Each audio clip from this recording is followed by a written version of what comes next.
Hey everybody, Alex Cohen here. And I'm Sara Sadhwani. And this was a seismic week in California politics. We are going to talk about it all, including, of course, the passing of Dianne Feinstein and what that means for the U.S. Senate.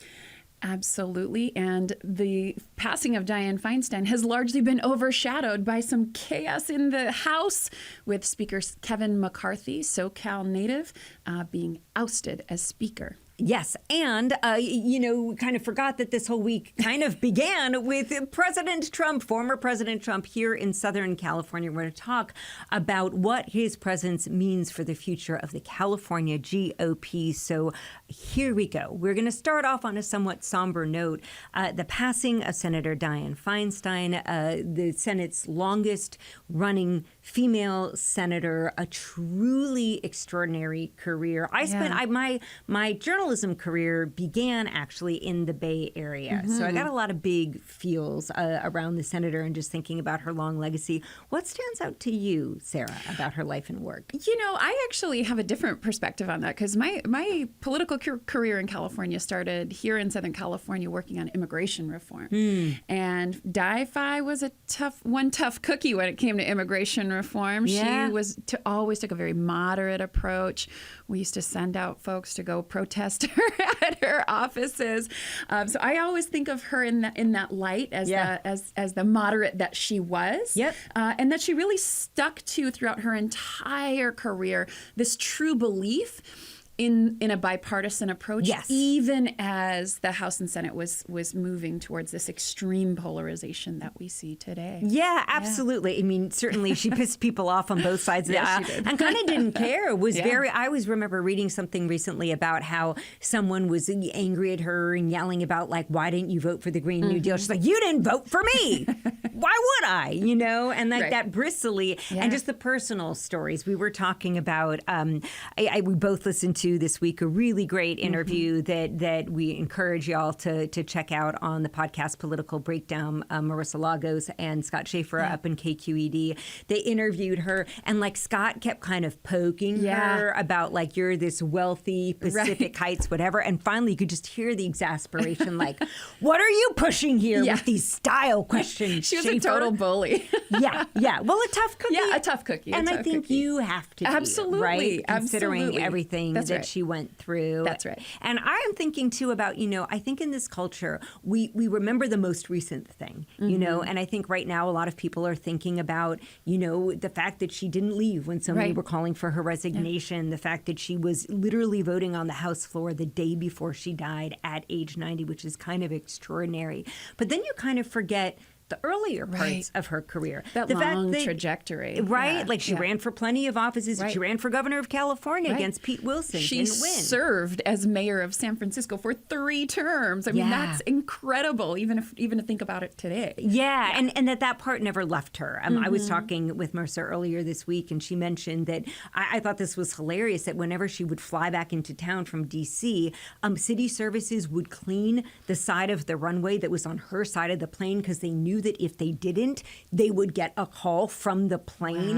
That she still, to her dying days was very much, even though she was the senator for all of California, millions of people, that she still was very protective of her hometown of San Francisco. Yeah, and to that end, I mean, Joe Garofoli from the Chronicle posting yesterday a beautiful tribute, a gay men's choir singing in tribute as she is lying in state at San Francisco City Hall. Really, really beautiful stuff. Really tremendous stuff.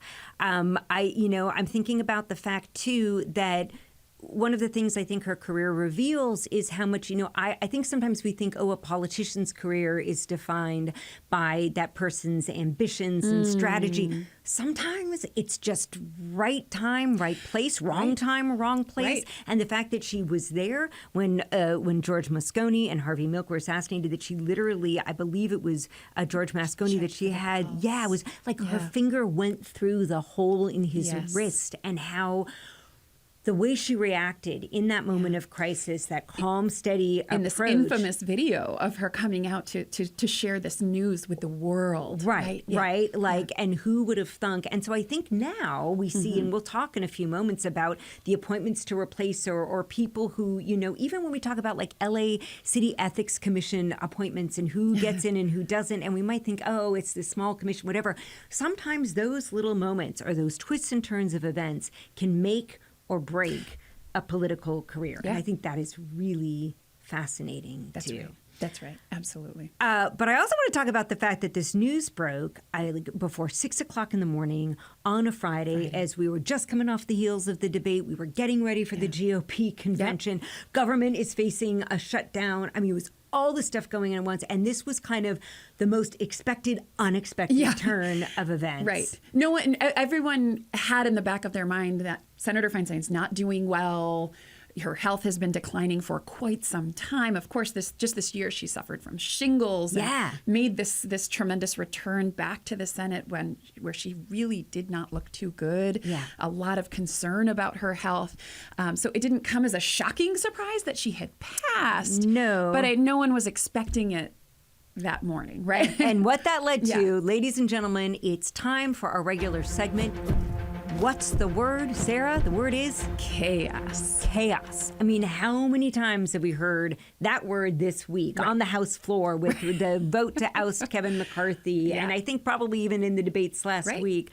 And all the chatter this past weekend after the passage of Dianne Feinstein to figure out who is going to take that seat. Yeah, and I'm going to tell you, Sarah, I spent the weekend at the GOP convention in Anaheim, and it wasn't all the political reporters, but it was a good chunk of all the political reporters from San Francisco and Sacramento and people I haven't seen from years. And we're all chatting, and the chaos surrounding, like, who might replace Dianne Feinstein. I'll tell you some of the names I was hearing. Alex Michelson was hot on Barbara Boxer. I said, no way, Jose, not going to happen. Not a black woman. Gavin Newsom's not going to go back on that. Some people saying, what if Gavin Newsom appointed himself? Right, I've heard that as well. Could have been cuckoo bananas. Oprah Winfrey. The Daily Mail reporting Meghan Markle. I mean, there was just like so many of these. That's just too wild. Chaos, I'm sorry. No, right? That was total. That would be Meghan Markle. That would be chaos. But I think this brings us to our next like kind of chunk here, because I think too, again, Sarah, like talking about the timing of everything. Like, let's remember the chain of events that got Gavin Newsom into this pickle, into this chaos, right? Right. So he first says, and this was when he was facing a recall, and we look back at it now and we're like, oh, he totally defeated that recall. Right. There was polling at the time that looked like he was in trouble. Right. And so he said after, and reminding folks, I mean, look at all the replacements he's been able to make, right? VP Harris becomes VP Harris, and he puts in Alex Padilla. Padilla, right? And then the Attorney General with Javier Becerra, and then we've got, Rob Bonta. But going back to Alex Padilla, he appointed a Latino. And a lot of people were pissed off about that because Kamala Harris was the only black woman in the Senate. There is that pushback from many that, like, when you look at the numbers, there are way more Latinos in California than African Americans. So it's a sticky wicket. He appoints Alex Padilla. He's facing a recall. He gets asked, if Dianne Feinstein resigns, slightly different scenario, who would you appoint? And he says a black woman. Yes. Which leads to all this speculation of which black woman does he choose, right? Because then he gets asked, would you appoint Barbara Lee? Right. And he says, no, I would put in a caretaker, right? And largely he's saying here that, there is a Senate race that is underway. There are 3 top candidates. There's a whole bunch of other folks as well. But Barbara Lee, Adam Schiff, Katie Porter are really those top contenders for that seat. We are months away from that contest, from that primary election. And he said, no, I don't want to get involved in that and give her a special boost or anything like that. Yes. So then you're put in this position of, okay, there's plenty of really talented, brilliant African-American women out there who have experience. And we were hearing their names. London Breed, Latifah Simon running for Congress to replace Barbara Lee. Shirley Weber. Sydney Kamlager, right? Like the list went on, and Karen Bass, right? All those ladies have JOBs, and they want it. And why would they give that up? Careers, not just a job, but a political career. Right. And so I think that's the real question. Like, if this is a caretaker who's not technically supposed to run, who's going to give up their job? Who's going to give up their political trajectory I wouldn't. for that? I wouldn't either. No. Exactly. So that led to the chaos. I did not... I will say I didn't necessarily. I heard Laphonza Butler's name, bandied about. Right. I didn't think one thing went one way or another. But I did say at that GOP convention to all of the press corps, I said, I will tell you this. My thought is he will drop this on Sunday night to completely wreck with everybody's supposed day off after the most exhausting week in politics. And sure enough, Sarah was trying to have a dinner party, and the phone starts buzzing. It was you I first. think I texted you. I said, hey, I got a scoop. Here we go. And yes, it was Laphonza Butler. So Sarah, and we should mention our good buddy Christian Gross, who has just launched a new polling firm called Data Viewpoint. He talked to people the night before. He was really trying to get his finger on the pulse here, and he gave us a list of like 9 names, including Shirley Weber, London Breed, Laphonza Butler, and 83% of the people was like, I have really no idea. No clue. Yeah, no exactly. Clue at all. But amongst the top 3 candidates of choice for voters in this poll, Laphonza Butler actually makes the top 3. So a lot of folks are now looking at this poll saying, ooh, what's happening here in LA? Christian Gross has his finger on the pulse of something. And I happened to get another little scoop today of an unreleased poll taking a look at Laphonza Butler since the appointment of her. A whopping 87% of voters in this poll say that they are at least aware of the appointment and recognize the name of Laphonza Butler today. So that's a big piece. It's a huge piece. That's a huge piece. And let's dig into why they know her. Here's the things, and Christian actually told these things, many of them to folks as he asked about them. So things that we know about her. She is 44 years young. And I got to say, I'd love to write. I'd love to live in a world, because I do think age is just a number in many ways. But given everything that was going on with Dianne Feinstein's age and her health, right? And Joe Biden and Mitch McConnell, and the list goes on and on and on and on and on. Age matters. Politico this week, I think, called it a gerontocracy right now in Washington, D.C.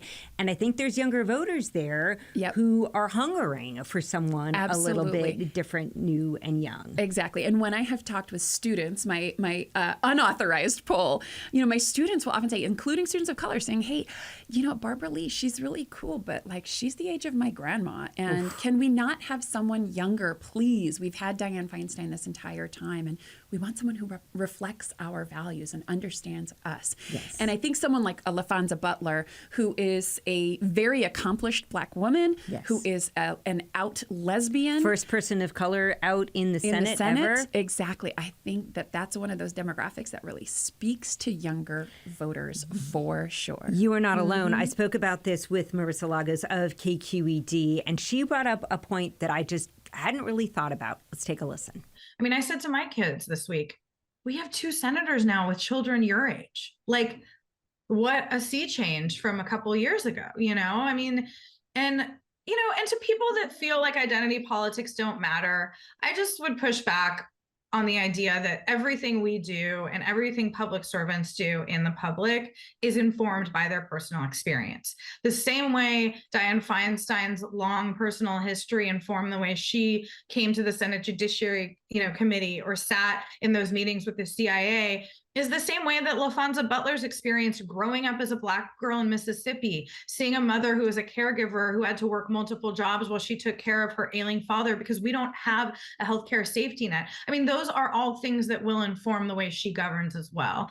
The other thing, Sarah, that Marissa told me that I think is a really good point, because, just to recap for the week, there's this, the governor puts out, we've picked Laphonza Butler, everyone starts going cuckoo, and in the bio that they put out, the first one, the unredacted one, says, Laphonza Butler lives in Maryland. Oops. It's not a great look, and you know that the right went just totally hog wild with that. Assemblymember James Gallagher, a Republican, saying, well, if you're going to do that, like, why not just pick me, because I've got more experience. Yes, folks, she moved to Maryland in the D.C. area to be the head of Emily's List, the group that works to promote women in politics, especially those who fight for reproductive rights. So, okay, I am I felt like that was a cheap shot. I think so too. Thing. Look, plenty of folks who are in the political world who take DC-based jobs are going to go live in the DC area. That does not make them less from California. No. This is still a Californian, and I'm sure she will make sure she has a residence in the state of California. She already does. Already there. filed Perfect. with the county registrar reporter to be voting back here in LA, which she'll have to do, especially if she wants to announce that she's running in December 8th, which we'll get to in a minute.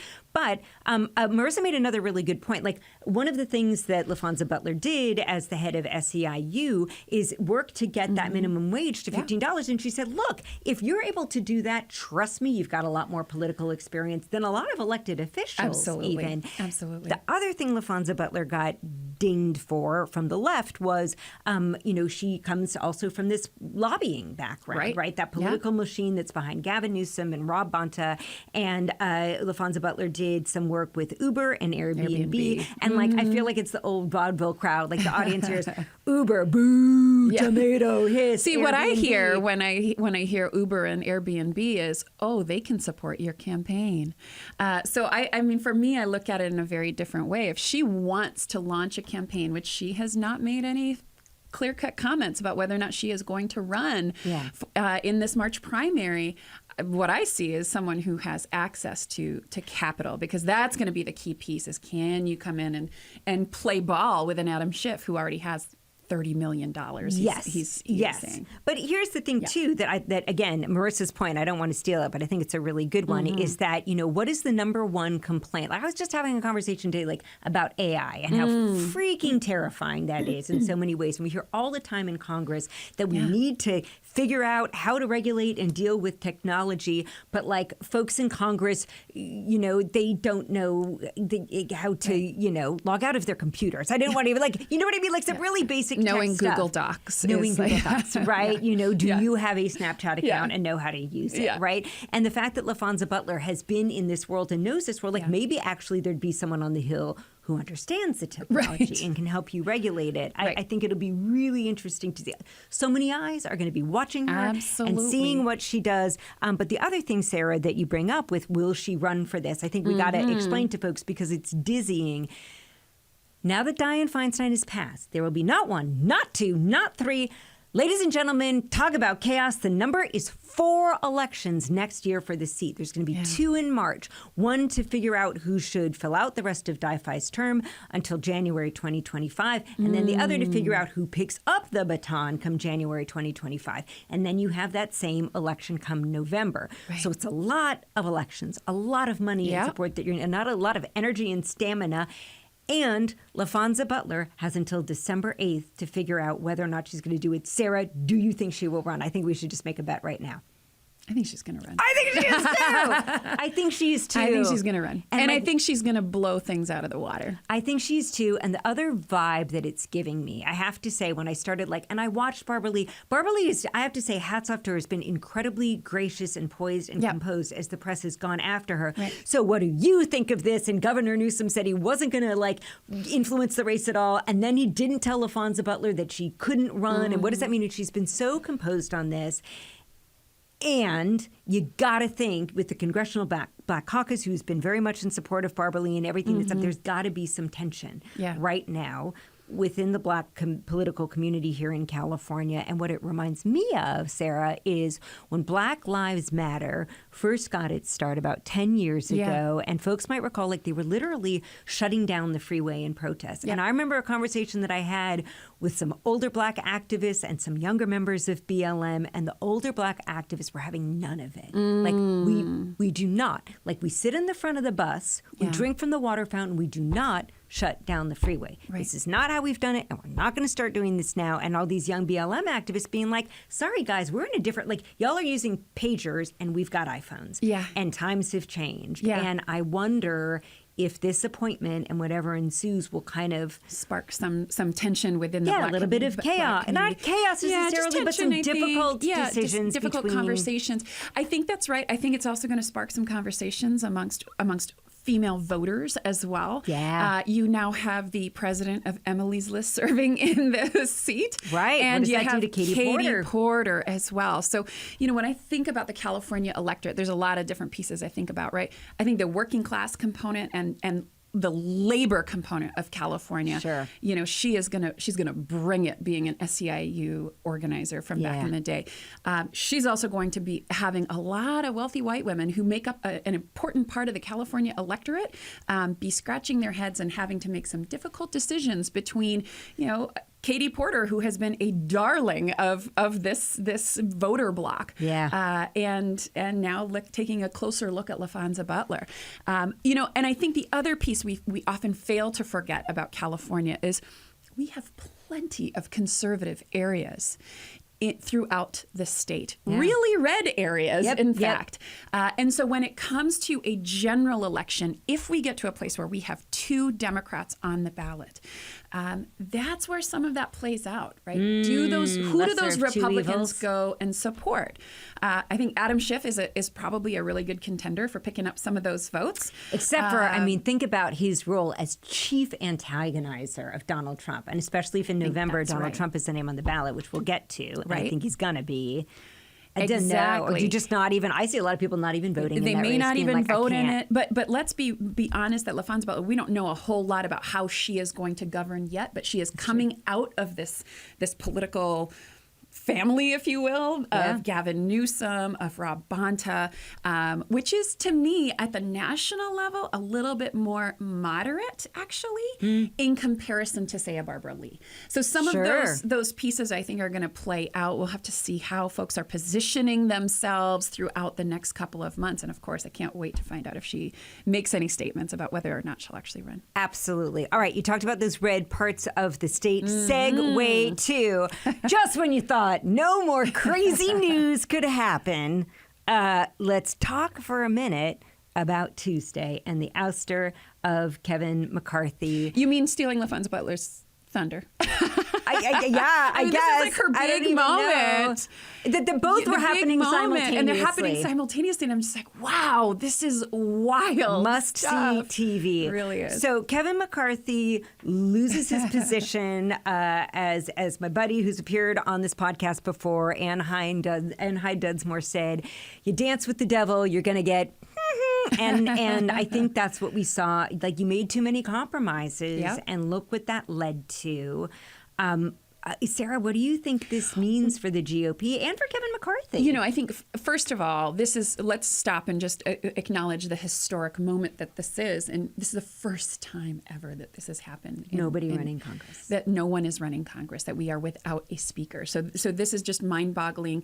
And let's not forget, this is on the heels of passing an interim spending bill to keep the government open. So we're talking about a very short timeline until that funding runs out. And this was really a key component that was at play in this decision, right? That McCarthy kept the government open. And it's this far right contingent of just a handful of these MAGA Trump Republicans who said, no, you don't. With Matt Gaetz really pushing the call for his ouster, who has said he's going to run for governor of Florida, I believe. Yes, right? Well, and let's talk about the weirdest example of bipartisan efforts, right? Because that same morning, the Dems all huddled up. They had a long talk. I had the opportunity to speak with Sydney Kamlager about this, and this was before they took the vote. And I asked her, point blank, are you worried at all about if you get rid of McCarthy, what does that leave you? And let's take a look at what she had to say. Why does he feel like he has to come to us to ask us to save him? This is a man who is untrustworthy. His own conference doesn't trust him, and he has reneged on his agreements with us multiple times. This is a person who denied the January 6th coup happened. He denied the election of President Joe Biden. He came up with a deal with the Senate and the White House about spending limits and then reneged on that. He said he would not open up an impeachment inquiry without debate. He lied about that. They can't trust him. We can't trust him. He has to figure out a way to save himself. And I got to say, it was fun listening to that roll call vote when it got to when they read out like Sydney Kemblugger, how do you vote? And it was a, hey! I mean, like she was ready. There was some enthusiasm there. There's enthusiasm. Yes. So what happens now? I mean, I think we shall see how all of this continues to play out. Are there moderate Republicans that perhaps work with Democrats to move forward something? Does this far right contingent get its way, and they're going to get whomever they want to lead this narrow majority of Republicans in the House? And I think more importantly, what happens to Kevin McCarthy? What kind of individual is he? Is he going to stick around in Congress I'm saying no. after this? I'm going to say no. See, I'm going to say yes. All right. I'm going to say yes on this one. Somewhere. Yeah, exactly. I feel like he has this very solidly red seat. I think he lies in wait for history to rewrite itself, perhaps, and to have, his second coming. I don't know. I don't see him going away just yet. One of my favorite tweets this week, in case you missed it, this is what happens when you turn up the bass too much, you blow out the speaker.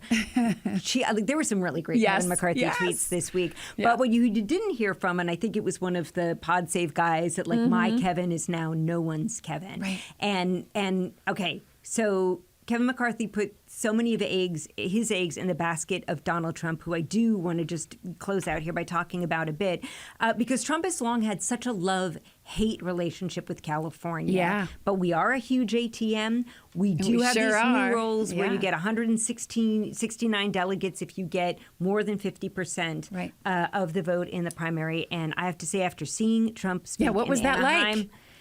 It was extraordinary. And I think there's no doubt, I will put it here right now, Trump will win all of the delegates. He will definitely get more than 50% of the vote in California. And I think here's why. I mean, just seeing the presence that he had in Anaheim.